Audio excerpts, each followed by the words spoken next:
Ele traiu a esposa e tinha certeza de que seria expulso de casa. Mas, em vez de gritar, ela colocou o celular sobre a mesa e disse: "Você vai contar toda a verdade, começando pelos seus pais." Naquele momento, ele percebeu que perder o casamento talvez não fosse a única consequência de sua traição. André e Mariana se casaram muito jovens. Os dois tinham apenas 20 anos e acreditavam que o amor seria suficiente para enfrentar qualquer dificuldade. No início, não tinham dinheiro para quase nada. Moravam em um apartamento pequeno, dividiam as contas com cuidado e passavam os finais de semana assistindo a filmes antigos em um sofá comprado de segunda mão. Mesmo com as dificuldades, eram felizes. Mariana confiava completamente no marido. André gostava de dizer aos amigos que ela era a única pessoa que nunca havia desistido dele. Durante 3 anos, os dois construíram uma vida juntos. Até uma nova funcionária chegar à empresa em que André trabalhava. O nome dela era Camila. Ela era casada, comunicativa e sempre procurava uma oportunidade para conversar com André. No começo, os assuntos eram profissionais. Depois vieram as brincadeiras, as mensagens fora do horário de trabalho e os elogios que nenhum dos dois deveria estar trocando. André sabia que precisava se afastar, mas gostava da atenção. Camila fazia com que ele se sentisse interessante, desejado e livre das responsabilidades que o aguardavam em casa. Em vez de estabelecer um limite, André começou a esconder as conversas. Apagava mensagens antes de chegar ao apartamento. Mudava a tela do celular quando Mariana se aproximava e passou a inventar reuniões para ficar mais tempo no trabalho. Certa noite, depois de uma confraternização da empresa, André acompanhou Camila até o estacionamento. Os dois ficaram sozinhos dentro do carro. Foi ali que aconteceu o primeiro beijo. André se afastou alguns segundos depois. Disse que aquilo não poderia se repetir. Camila concordou. Mas, na semana seguinte, aconteceu novamente. Eles nunca chegaram a manter uma relação sexual. André usaria esse detalhe muitas vezes para tentar diminuir o que havia feito. No fundo, porém, sabia que a traição havia começado muito antes do primeiro beijo. Começou na primeira mensagem que ele decidiu esconder da esposa. Mariana descobriu tudo em uma terça-feira. André estava tomando banho quando uma mensagem apareceu na tela do celular. Camila havia escrito: "Não consigo parar de pensar no que aconteceu dentro do carro." Mariana não abriu a conversa. Não precisava. Quando André saiu do banheiro, encontrou a esposa sentada à mesa. O celular estava diante dela. Mariana perguntou apenas: "Quantas vezes?" André tentou mentir. Disse que Camila havia entendido tudo errado, que talvez estivesse falando de uma conversa, que nunca havia acontecido nada. Mariana permaneceu em silêncio. Então pegou o próprio celular e mostrou uma fotografia. Era uma imagem do carro de André estacionado diante de um restaurante, semanas antes. Naquela noite, ele havia dito que estava trabalhando até mais tarde. Mariana já desconfiava havia algum tempo. A mensagem de Camila apenas confirmou o que ela tentava não acreditar.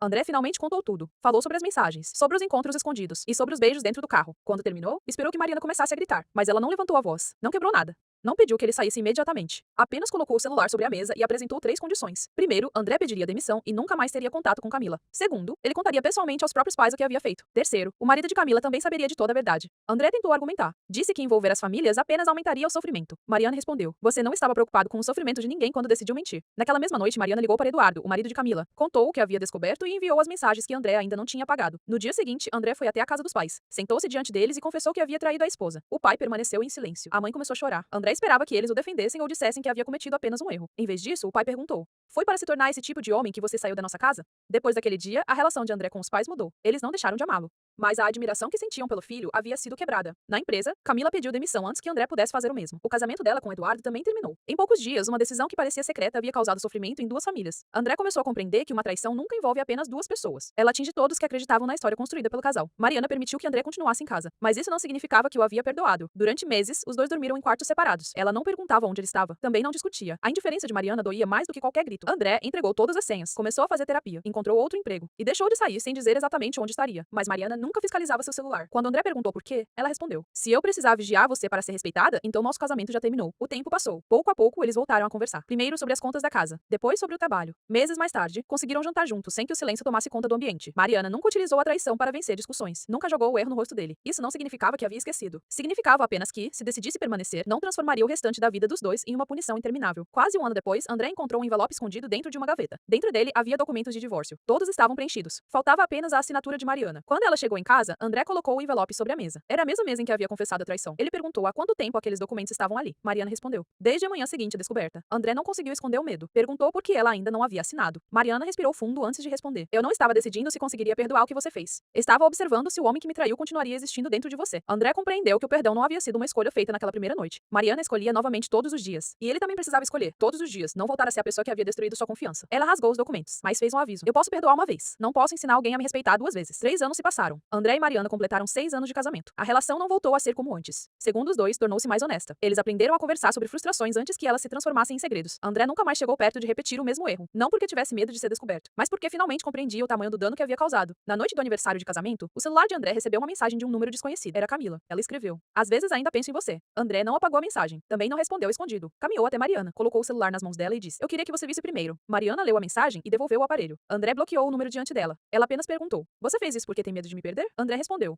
"Não." Fiz porque tenho medo de voltar a ser o homem que quase perdeu você. Mariana conseguiu perdoá-lo. Mas o perdão não apagou a traição. Não recuperou os meses de sofrimento. Não restaurou automaticamente a confiança. O que salvou aquele casamento não foi esquecer o passado. Foi André aceitar as consequências, abandonar as desculpas e demonstrar durante anos que havia mudado. Porque algumas pessoas pedem perdão apenas para escapar da culpa. Outras compreendem que o verdadeiro arrependimento começa quando ninguém mais está observando. E você? Acredita que alguém que traiu pode realmente mudar? Ou uma traição deveria significar o fim definitivo de qualquer relacionamento?